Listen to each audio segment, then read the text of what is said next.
გამარჯობა მეგობრებო, დავარანკინგოთ ხალხი, people. წავიდა, მაგრამ ეს რანაირი people არის, არ ვიცი, მე 10-ზე.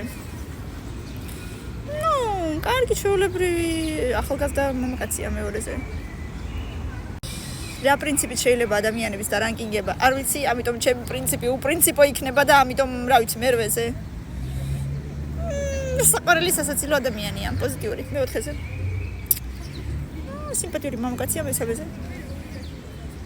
არ ვიცი, როგორ შეიძლება ადამიანების დარანკინგება, თუ იქნება ლამაზი გოგონა დავაყენებ პირველზე, კაი, არ ვიცი, უბრალოდ არ ვიცი როგორ, აი რითი.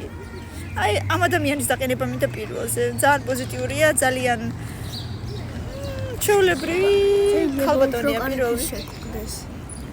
მე-6-ზე. ხო და არ ვიცი, რა პრინციპით შეიძლება ადამიანების დარანკინგება, ანუ მე ყველა მიყვარს, ანუ ყველა კარგია. ის ადამიანი სანამდე ცუც არ გამიკეთებს, ყველა მიყვარს. ასე რომ ყველა თავისებურად კი ბატონო, ეს ძალიან ესეთი პოზიტიური მამაკაცია. ესეთი რაღაცა ესეთი რაღაცა პროფესიით არის დაკავებული, იმით რა ქვია, ფოტოგრაფია სავარაუდოდ ჩემი აზრით, ხო? კამერა ხო არ აქვს ხელში რა აგდე, ხედავ ხელში რა. აბა. ფოტოაპარატია? არა. კაი, მე-9-ზე ჩემი აზრით ფოტოგრაფია, არ ვიცი თქვენ როგორ გონიათ. აზე არა ვარ, რა პრინციპით შეიძლება და ამ ადამიანების დარანკინგება. ამიტომ, არ ვიცი, მე ვფიქრობ, რომ კარგი გავაკეთე, კარგი არჩევანი. თქვენ თუ გონიათ, რომ კარგი იყო, ბევრი ლაიქები და კომენტარები, მეორე ნაწილი ერთად ვნახოთ, ამიტომ გამომიწერეთ და დამილაიქეთ დროებით.